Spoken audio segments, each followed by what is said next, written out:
kwa kuwa nilikuwa nahitaji pesa kupitia njia hizo za huku kwa waganga kienyeji, especially wewe ndio ulionifanya mpaka leo hii naonekana na pesa na ulionifanikisha mambo yangu. Kwa hiyo nimemleta rafiki yangu, nimeleta ndugu yangu hapa, na yeye ikiwezekana umfanikishie kama ulivyonifanikishia mimi. Au yule mganga au yule mtaalamu akamwambia yule kijana ambaye tayari alikuwa ameshafanikiwa kwamba sawa, umeniletea yule kijana, lakini je, anaweza kuwa na ujasiri kama uliokuwa na wewe? Kumbuka ulipitia mitihani mingi sana mizito. Je, huyo ulioniletea hapa anaweza? Sije katokea kwamba kesi na vitu vingine kaonekana kama sio. Yule kijana kwamba mpaka umeona mimi nimemchukua na kumleta hapa, basi swala hilo atakuwa analiweza, kwa sababu anatokea Dar es Salaam, ameweza kufunga safari kutoka Dar es Salaam mpaka kufikia hapa, basi anaweza. Yule kijana akamgeukia yule mganga na kumwambia, mganga au mtaalamu, ni kweli kabisa kama anavyoongea rafiki yangu, mimi bwana, matatizo yamekuwa kama ni sehemu ya maisha yangu. Kwa hiyo na mimi naomba unifanikishie swala hili, at least na mimi nionekane miongoni mwa watu wenye hadhi hapa duniani. Mganga akasema okay, sawa, haina shida, mimi nitakufanikishia swala hilo. Basi mganga akamwambia, wewe uliniletea kijana, akamwambia yule kijana mwingine ambaye leo aliyemleta yule kijana, akamwambia wewe sio ushafanikiwa, wewe rudi. Akabakia na yule kijana ambaye anatafuta utajiri. Sasa ilipofika usiku, ndipo shughuli au kazi ikaanza ya kutafuta huo utajiri kupitia njia za kishirikina au njia za imani potofu. Yule mganga akamchukua akamwambia, sasa nisikilize vizuri kwa makini, haya masharti ninayokugea, endapo utakosea basi utakuja kujuta katika maisha yako yote, kwa sababu kumiliki hela sio kazi nyepesi na sio kila mtu ana hela hapa duniani. Kwa hiyo kwa kuwa umezihitaji zile, basi inabidi uwe makini. Ndipo alipomchukua yule kijana usiku na kumpeleka sehemu moja polini sana, ambapo polini kuna pango. Hilo pango lina mlango. Huo mlango aliupa jina linaitwa Sesame. Yaani mlango wa hilo pango inaitwa Sesame. Kama bwana sikiza, huko ndani kuna viumbe. Au viumbe hao ndio wao wanamiliki utajiri wote ambao upo katika imani za kiza. Kwa hiyo inachohitajika kwamba unapoingia huko ndani ukikutana nao, nenda direct katika point kusema kwamba wewe unahitaji kitu gani. Kipindi hicho mimi nitakuwa nipo hapa nje. Lakini pia akamkabidhi na dawa kwamba hao watu au hivyo viumbe jinsi vitakavyokuwa vinakuja, vitakuja katika maumbile tofauti tofauti. Kwa hiyo ili usiweze kuviogopa, chukua dawa paka. Ukishapaka usoni, basi vitakuja vikiwa na umbile la binadamu. Sawa? Akamwambia, sasa wewe ingia huko ndani, kumbuka ni usiku, mimi nakusubiria huko nje na dawa. Kwa hiyo uko ndani, utakachokiharibu chochote basi usije ukanilaumu. Huo ndio kwa mtihani wa kwanza. Yule kijana akachukua kweli ile dawa. Alipochukua dawa akaingia ndani ya lile pango au lile shimo. Alipoingia mle ndani, kwanza akajikuta yupo katika ulimwengu ambao tofauti na ule alioacha nje. Shida inapoanzia hapo. Alafu sasa katika lile pango ambapo kuna ulimwengu tofauti na aliozoea, ndipo ikabidi sasa achukue ile dawa na aanze kufanyaje, aipake au kama aitumie kama jinsi alivyoelekezwa na ule mganga wake. Sasa mbaya zaidi, kipindi alipokuwa anastaajabu ule ulimwengu tofauti na aliotoka nje, ile dawa akaidondosha. Baada ya kuidondosha, na alipoidondosha hakujua ameidondosha sehemu gani. Sasa alipoingia mle ndani, ikambidi sasa achukue ile dawa yake ile ajipake, anapogundua kwamba ile dawa haipo. Sasa shida ndio inapoanzia hapo, kwa sababu aliambiwa ukiingia huko ndani utakachokikuta huko ndani ili kisikuogopeshe inabidi utumie dawa. Sasa ile dawa ameshaipoteza, na alivyoipoteza yupo katika ulimwengu mwingine, na ulimwengu mwingine alikopo huko hawezi tena kurudi huko alipotoka, kwa sababu dawa peke yake aliyopewa ndio ilikopo ina uwezo wa kumzindua au ya kumfanya kwamba aingie mle ndani na kutoka pasi na kuwa na dhoruba au shida ya aina yoyote. Sasa dawa ishapotea, yeye yupo ndani, na mle ndani alipo anajikuta yupo katika ulimwengu mwingine, na ulimwengu ambao alikuwa yupo ndani, yaani ulimwengu ambao aliokuta mle ndani, ulimwengu ambao upo katika mazingira yaani kama yasiyoeleweka, kwamba ni kama mji au sehemu fulani ambayo iliyotelekezwa, yaani ipo sehemu ambayo ni haina kelele, haina kitu chochote, kwa kimya kabisa. Sasa alichokifanya ikabidi sasa atulie mule ndani, kwa sababu alipodondosha dawa hajui kaidondosha sehemu gani. Ikabidi sasa atulie. Sasa baada ya kutulia, ghafla akasikia kama kundi la watu linakuja.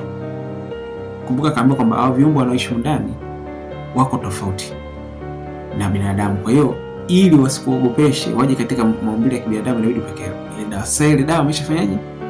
Ameshaipoteza. Sasa afanye vipi? Alichoamua kufanya yeye katika lile pango au ndani mle, akaona kuna sehemu kuna kama vitu au mawe ambayo yapo ndani, ikabidi afanyaje? Ajifiche kwa ndani. Ghafla ile kundi la watu likaingia. Ni kweli wale watu walikuwa wanaingia mle ndani ni watu ambao katika maisha yake hakuwahi kuwaona, na wamerudi wakiwa wameshika mizoga ya binadamu, kwamba kumbe wanapotoka asubuhi wanapoenda sehemu au wanapotoka kwenda kwenye mihangaiko yao, wanachokifanya wao ni kwenda kuua watu kwa njia tofauti tofauti, hizo kwa kusababisha ajali au kufanyaje, alafu wakishapata ile mizoga na kuingia nayo ndani, kwa sababu ndio chakula chao.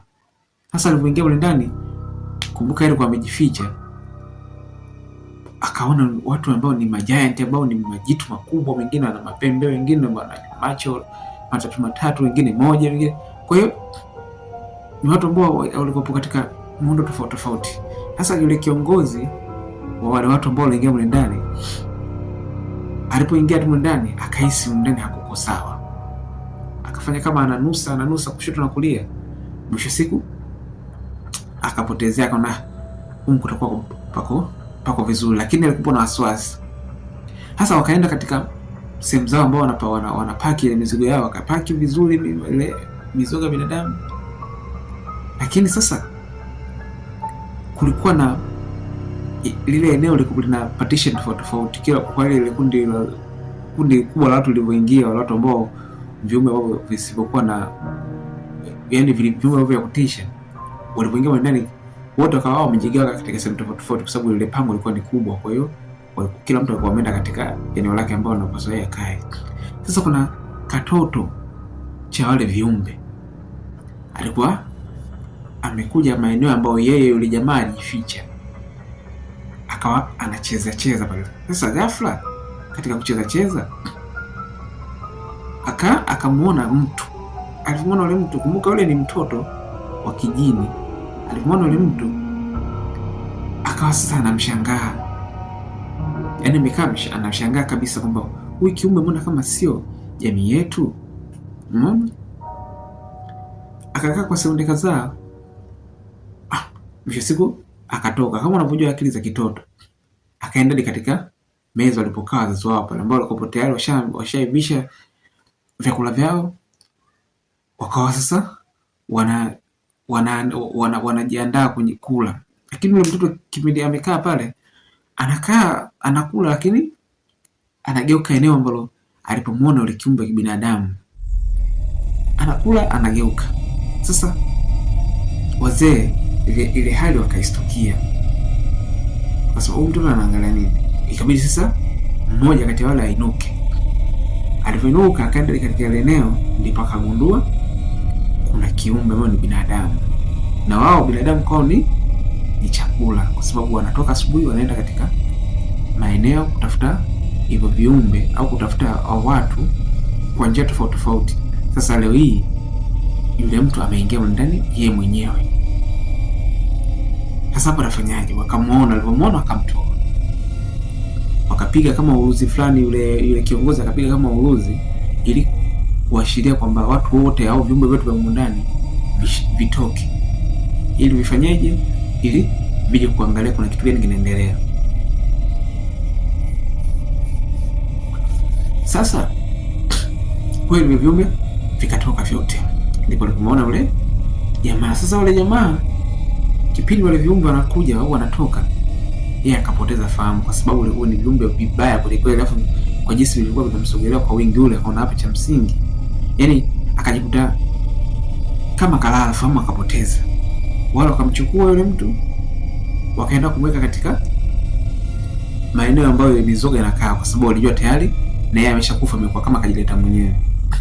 Sasa alipokuja kugundua kustuka kutoka kwenye ule kupoteza fahamu, akajikuta yupo katika rundo la maiti ambazo zingine ziko tayari zishaanza kuoza, kwa sababu walikuwa wakishachukua maiti au watu ambao walofariki hawapiki siku hiyo au hawawali siku hiyo, wanawaacha kama vile wanawavundika, baada siku 2-3 ndo wanawala.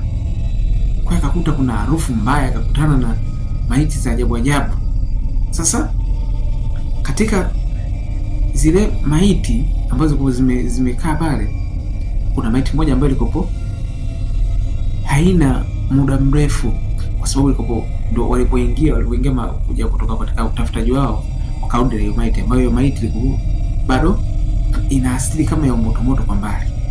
Umeona alichokifanya sasa, akaona hapa ni bora nifanyeje, niwe Bennett na maiti yupo ambayo tayari ambayo ilikopo bado yani ina moto kwa mbali, akaisogelea hadi pale. Kumbuka ile maiti ambayo ilikopo bado ni ya moto, ilikuwa nguo zake zile za kilaya alizovaa, kuna mmoja kati ya mfuko wa suruali yake kuna vitu alikuwa ameweka. Sasa na yule jamaa kama Mungu tu alikuja akamnyoshea, yani kumpa maarifa kwamba hebu ingiza mkono katika hiyo maiti iliyokuwa karibu yako. Kweli jamaa yule akaingiza mkono.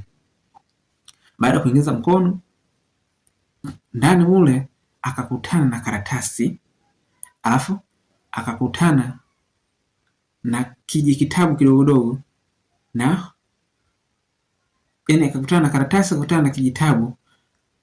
Sasa yeye akabezi sana kuchukua kile kitabu yani kwa alivyokuwa anahadisia kwamba hakujua kilikuwa ni kitabu cha design gani, lakini kinaonekana kwamba kilikuwa ni kitabu chenye maneno ya Mungu.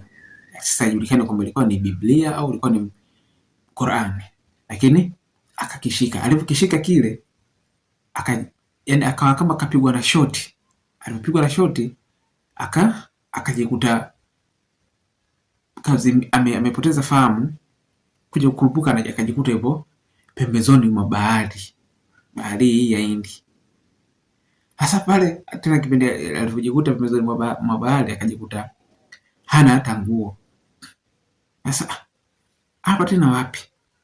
Huku mkononi kwa ameshika kile kitabu. Hapa ndipo wapi? Lakini baadaye akaja kugundua, baada ya kukaa fikra zikaja kumjia, ndipo alipojikuta akaanza kujua na ile ufahamu kwamba hapa ndipo sehemu fulani.